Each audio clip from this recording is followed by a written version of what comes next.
Well, good afternoon, everybody, and welcome back to Wonderland Explorers. Yeah, today's adventure takes us over to Magic Kingdom. Yeah. I have seen this burger, and it's supposed to be this like macaroni and cheese cheeseburger. Would I try this anywhere else? Probably not.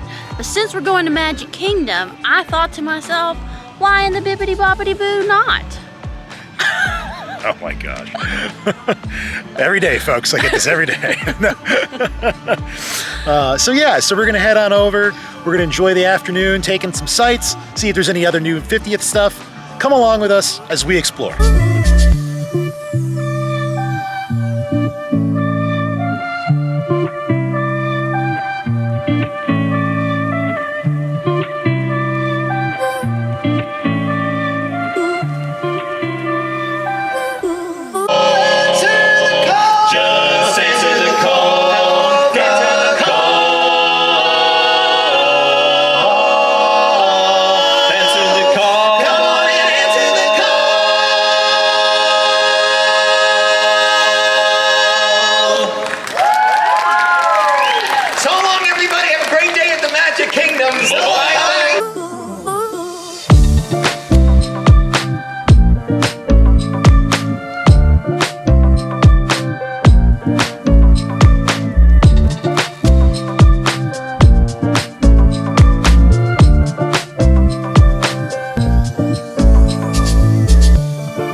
Wasn't that a great way to start off our day here at the Magic Kingdom?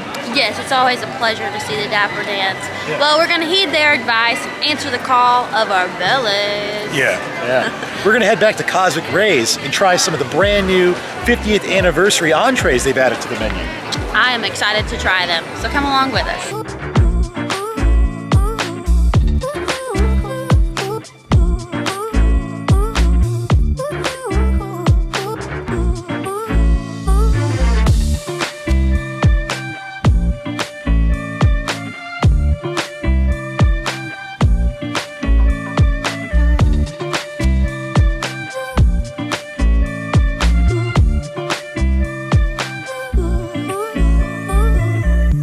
We have started to have like a little affinity towards Cosmic Rays here. We find ourselves coming quite often.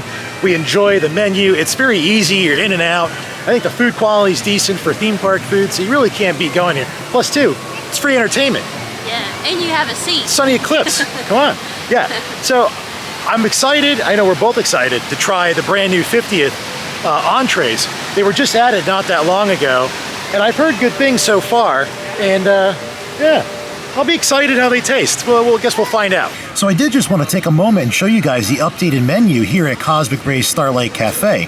So gone is the old spicy chicken sandwich, which was a personal favorite, and they've added the 1971 meal. So you get a barbecue chicken sandwich topped with kale slaw, Walt's chili and cheese fries, a drink, and a 50th anniversary themed cake pop. Also, you have the Walt's chili cheese all beef foot-long hot dog, very similar to what's over at Casey's, almost identical. They also have the Mission to Mars, which is a burger with bacon and macaroni and cheese, served on a bun dusted with crushed cheese-flavored puffs and served with french fries. Of course, they have the staple bacon cheeseburger. You can buy the barbecue chicken sandwich by itself, or a hot dog, a regular cheeseburger. They have a salad, chicken strips. So kind of some of the staples have still remained, while also adding a few new ones. For today, we decided that we're both going to get an entree, and I think we're going to try the Mission to Mars, which is that macaroni and cheese cheeseburger, and the barbecued chicken sandwich.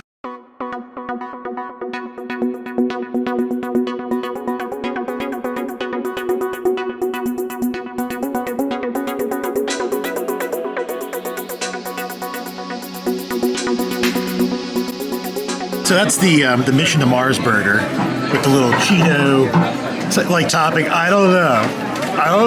You kind of go either way.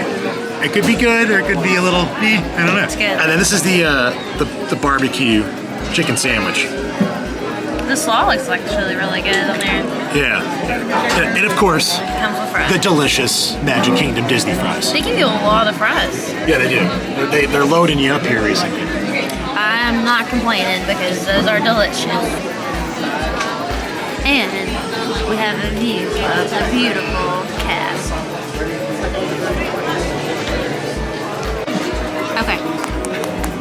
is hard, it's crunchy, but Cheetos are supposed to be. I'll be honest, I don't think I've ever had Disney mac and cheese. Well, like at the theme parks. Yeah. So I'm intrigued. It is fall, you know, you gotta get those deliciousnesses in. Okay. So that's what it looks like. Ooh. Got some good mac and cheesy goodness, bacon. It's not a pretty sandwich to eat.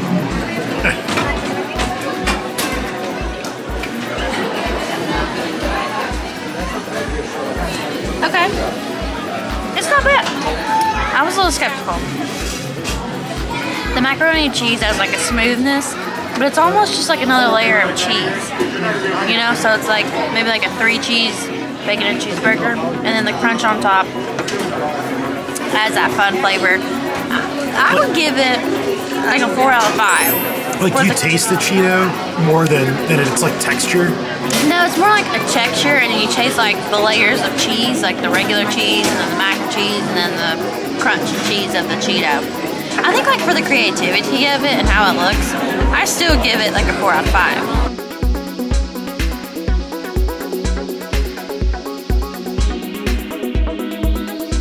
It's really juicy. I like it. I think the bacon's very good on it. I didn't know how I would feel about those like Cheetos, the cheese puffs on the top, but it's really not that bad. Like I don't taste them as much as I get the texture from them, like you said. And the mac and cheese is actually really good. So yeah, I'd agree. I'd give this like a 4 out of 5. I'd try it again. That looks really good. So this is very messy. This is like falling apart. I will say that just by like cutting into this, I think that this roll is stale. Stale? Yeah. So like, I can tell right now it's stale. Like, but I mean, we'll try it. Hold on. Chicken's good. The go sauce decent. I probably wouldn't get this again. I'd give this like a 3 out of 5. I mean, it's the spicy chicken sandwich that they had here before was better. That's what I'd say. And like, I think the stale bun didn't exactly help anything. So yeah, it's like a 3 out of 5. Not terrible, but not good. So what I noticed is usually they have like Heinz products here, but this is new, a red bold quality tomato ketchup. I've never tried it, but I went ahead and like sprinkled it over my fries a little bit to see what it tastes like. It's still good. So I did go back and I asked if they could like exchange it, because like that bun was really bad. Like it kind of just broke the sandwich. But anyway, I got another one, and like there's less meat on it this time than there was the first time I got the sandwich. So anyway, maybe just the barbecue chicken sandwich is not the way to go today. But we'll try it again.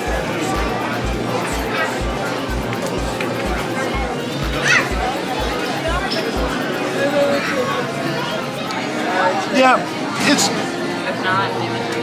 okay.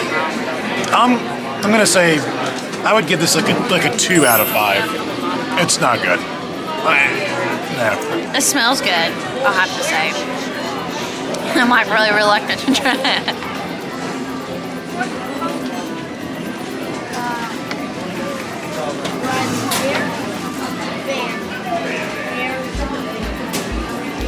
Yeah, I don't think it's bad. But I see what you're saying. I don't think it's like the best sandwich here. So I would give this a 3 out of 5. Womp, womp, womp. We have definitely seen better days at Cosmic Rays. That was such a bummer. Like I was really pumped to come and show you guys like Cosmic Rays, and I guess it's like just a bad off day. So we kind of sat there and we talked about the entrees a little bit. It was like $30 for all of that. And I found myself eating more French fries than I did the sandwiches. So in retrospect, I don't think I would probably get either of those entrees again. Okay, the barbecue sandwich got worse as we ate that. So we just said no and put it to the side. Yeah. The macaroni cheeseburger, I think it's fun to try once. So it's like kind of cool, try it out. Ooh, never would eat this, you know, so I tried that way. But that's it. Like I wouldn't go back and order it again. It's not that delicious. I think what got me was that like Cheeto topping to it. Like it just took on like a I don't know, like a texture of its own. The more it's set, Eat it while it's hot would be the key intense. for that. Yeah. The more it's set, the Cheeto stuff got a little weird. But I like that. But I think like on its own, if you just had like a bacon cheeseburger with the macaroni and cheese on it, like that was good. Like I like that. Yeah. But anyway, so I think now we'll just kind of like mosey around, see what else is happening. Did think of something else. I probably would recommend going to Cosmic Rays when it's not busy. You think it's the opposite? Yeah. Like, you know, more normally, like the more busy a restaurant is, the better food. It's like hotter, warmer. Yeah. Try like maybe just after the lunch rush. I think the food just ends up tasting better and it's like a little hot. Otherwise, like it tends to like collect and sit there for a little while. So just a little bit of a tip, but definitely still check out Cosmic Rays. I think it's still decent. Get a cheeseburger or like the chicken nuggets there. It's good, it's quick, it's fast, it's easy. It's a lot cheaper than some of the sit-down restaurants here. It's air conditioning. Yeah. And you have a better chance of getting a table. That's why we truly like it. Absolutely. So I think now, gotta keep this wheel rolling here. We're gonna go into Liberty Square and check out the Hall of Presidents because we haven't been back there since they've reopened.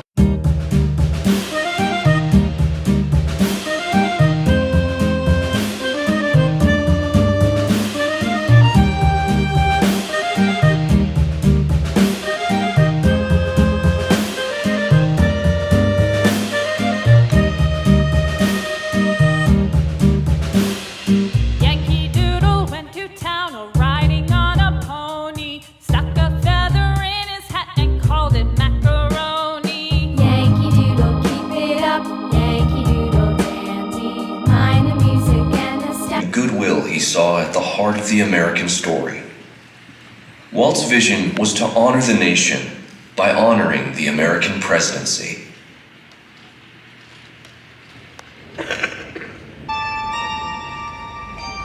It is 1783, and the smoke is clearing in the wake of the Revolutionary War.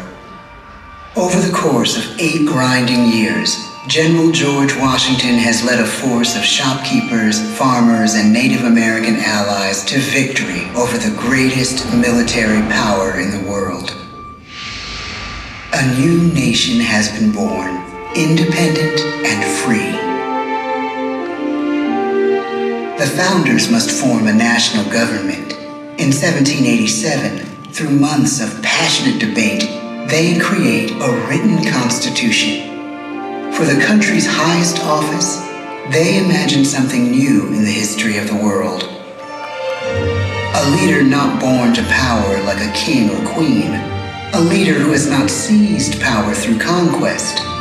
A leader not separate from the people, but elected by the people, from among the people. We, the people. Washington knows that many generals who have led successful revolutions make themselves dictators or kings. Instead, he steps down from power and retires to his home, Mount Vernon. The world takes note, and George Washington becomes the symbol of American ideals. In the first presidential election, it's Washington by a landslide. The only doubt seems to be his own. He writes, "Integrity and firmness is all I can promise," and hands power back to the people. He wants us to speak, to elect a new president. During the early years of the Republic, we choose leaders as different as Thomas Jefferson, John Adams, and Andrew Jackson. Elections are often bitter. Each president stands at that fiery intersection where personal character meets the challenges of the times. Some call the presidency a glorious burden. Jefferson calls it a splendid misery. We, the people, must choose well. We elect 15 presidents before the course of history brings us to the edge of a crisis like no other. A nation born of freedom still permits slavery. As the country pushes west, will new states be slave or free? The question produces bitter conflict. The issue rocks the election of 1860 and brings Abraham Lincoln onto the national stage. tall, lanky, some say uncouth candidate from Illinois is a master of words at a time when speeches are printed in full for people to read. A house divided against itself cannot stand, he has said. With Lincoln's election, the House does indeed divide. Civil War. 11 states secede from the Union. The war becomes a defining passage in the American story. The president's own inner strength and depth of character changed the course of history. Lincoln had come up the hard way on the American frontier, desperately poor, with less than a year of formal schooling. His early years were scarred by tragedy, the death of his mother, his sister, his first love. He struggles with depression, but never loses his determination to rise above it. He once said he's driven by a desire to leave the world a little better place for having lived in it. The war rages. Lincoln fights to preserve the Union and end slavery. Neither is a sure thing. At Gettysburg, Pennsylvania, 6 months after one of the bloodiest battles of the war, the president dedicates a cemetery to the thousands of soldiers who died there, in words we can never forget.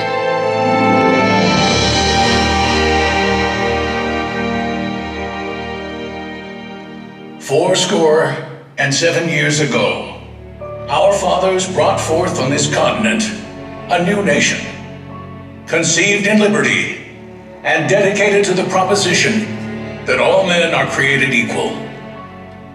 Now we are engaged in a great civil war, testing whether that nation or any nation so conceived and so dedicated can long endure.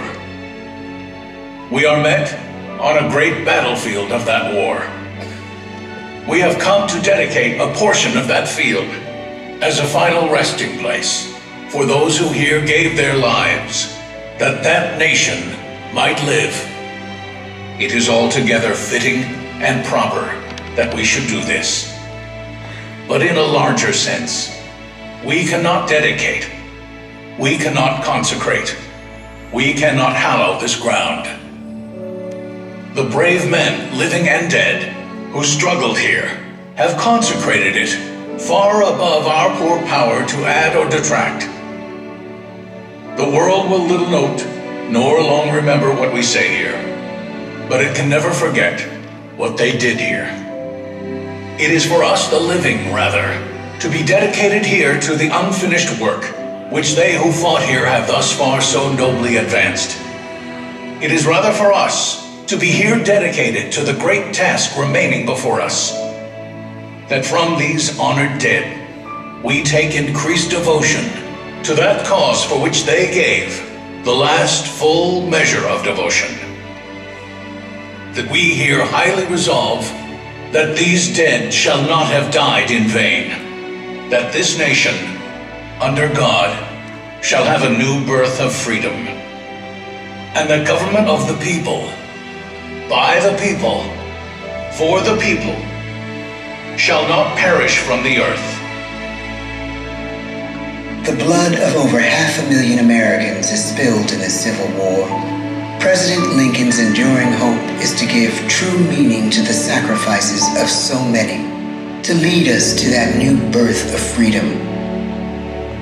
With the end of the war and the end of slavery, a new birth truly begins. Our economy triples. Our standing among nations rises. We need presidents who can lead both at home and abroad. At the same time, a young Theodore Roosevelt is retreating from New York politics and personal tragedy. The death of his wife and his mother on the same day in the same house. In the Badlands of North Dakota, he rethinks his life and the life of his country. He returns stronger in body and spirit. His renewed energy is just what his country needs.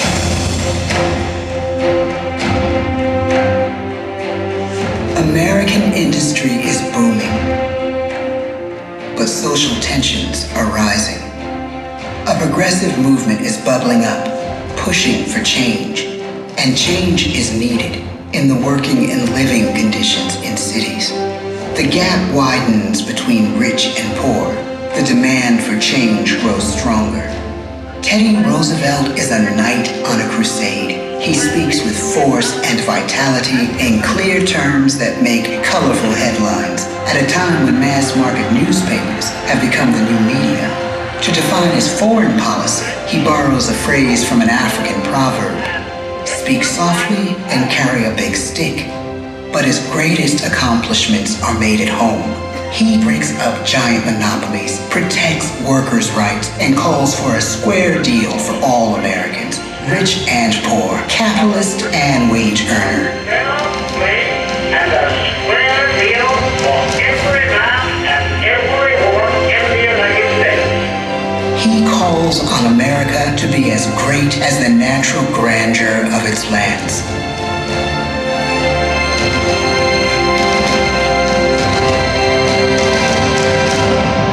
Keep your eyes on the stars and your feet on the ground, he tells us. And we do.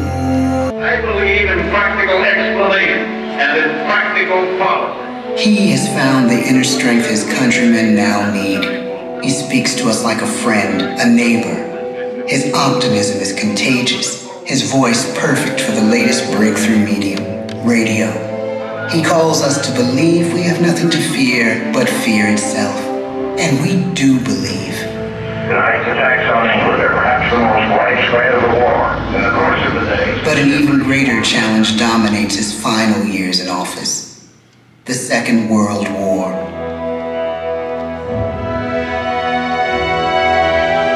We must be the great arsenal of democracy.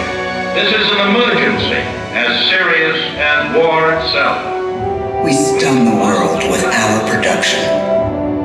When bombs fall on U.S. troops in Pearl Harbor, he calls us to fight on the war front and sacrifice on the home front.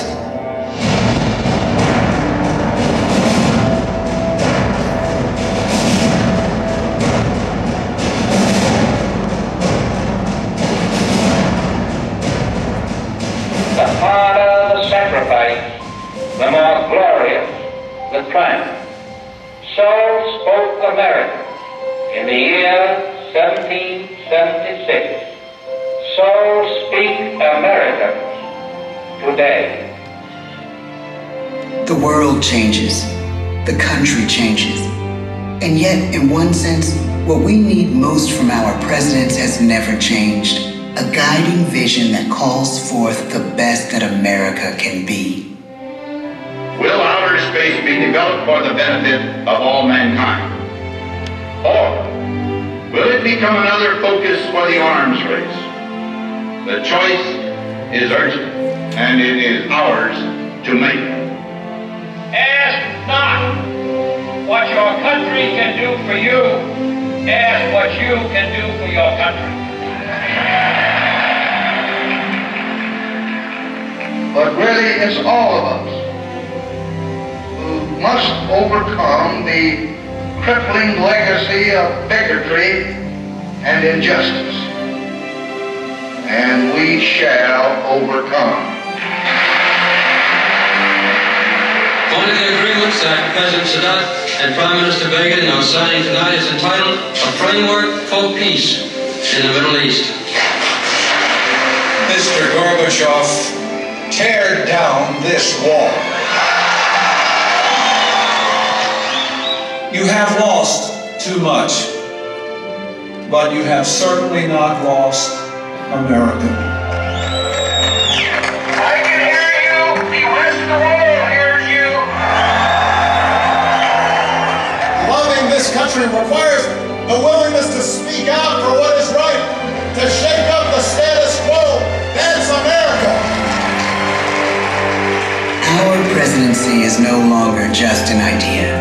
It is an idea with a proud history.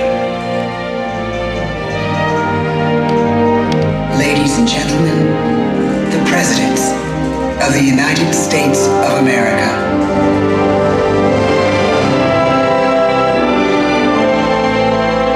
My fellows, citizens, no event could have filled me with greater anxieties than that notification on the 14th day of April, 1789, that you had selected me to lead our nation. But it was with the confidence of my fellow citizens that I took an oath. 35 simple words that have been repeated by every American president throughout history. I, Joseph Robinette Biden Jr., do solemnly swear that I will faithfully execute the office of President of the United States, and I will, to the best of my ability, preserve, protect, and defend the Constitution of the United States. So help me God. The presidency of the United States is a role unique in the world, an office entrusted to each president by us, we the people. Therein lies the genius of that new idea, now over 200 years old. A new idea our presidents have turned into a great American idea again and again.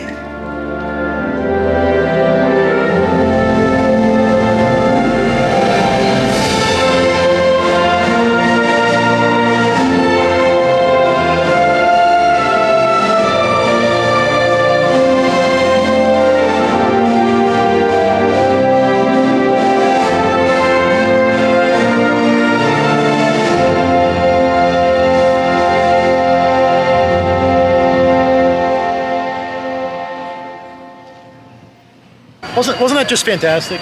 It was. It is emotional, you know, at some of the things of like, I like the introduction of it, of like Walt's vision of that. Yeah. And then how he just wants to connect us all, you know, we the people. Exactly. I'll tell you though, when you're in there and you're watching like all the presidents come to life, it's kind of creepy because they look like on point. And then they like move and turn and look. And you're like, ooh, are they real right now? But I really love the changes that they made to the show and the modifications to like even the projections or the main storyline. It was just a really inspiring story all around. So I highly recommend, if you're here, definitely go check it out. All right, so I think we're gonna start making our way back down Main Street, USA. Maybe stop into some shops, see what's new, because I mean, it feels like every single day there's something new coming out. That's true, yeah. Yeah.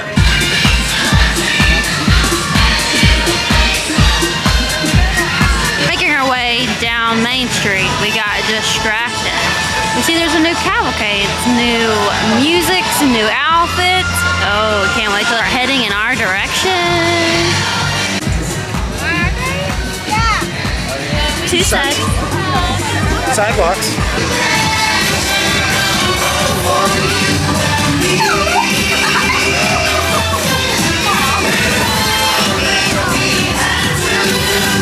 This is all so magical!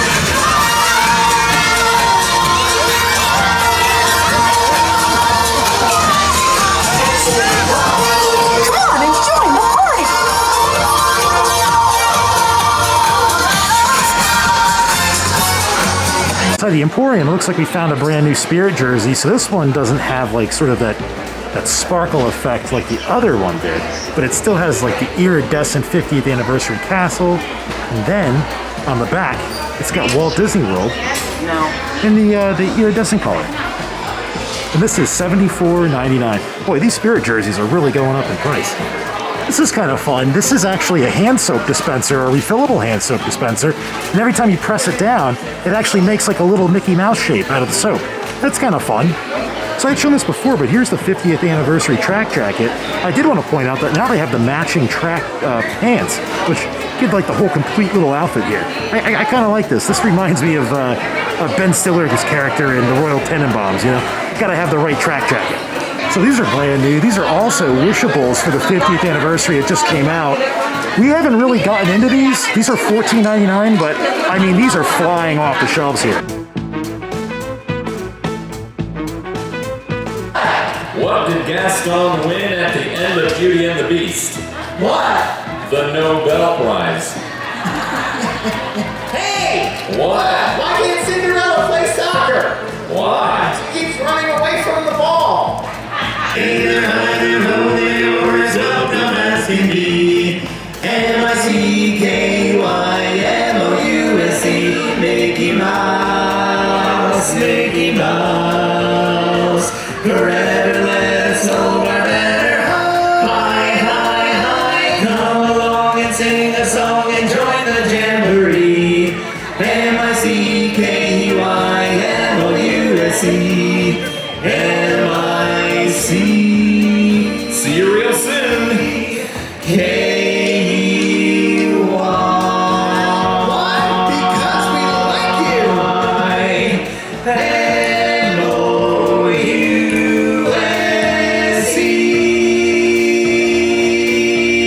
M-O-U-S-E. I think that's gonna do it from Disney's Magic Kingdom. Yes, we came in with a Dapper Dans.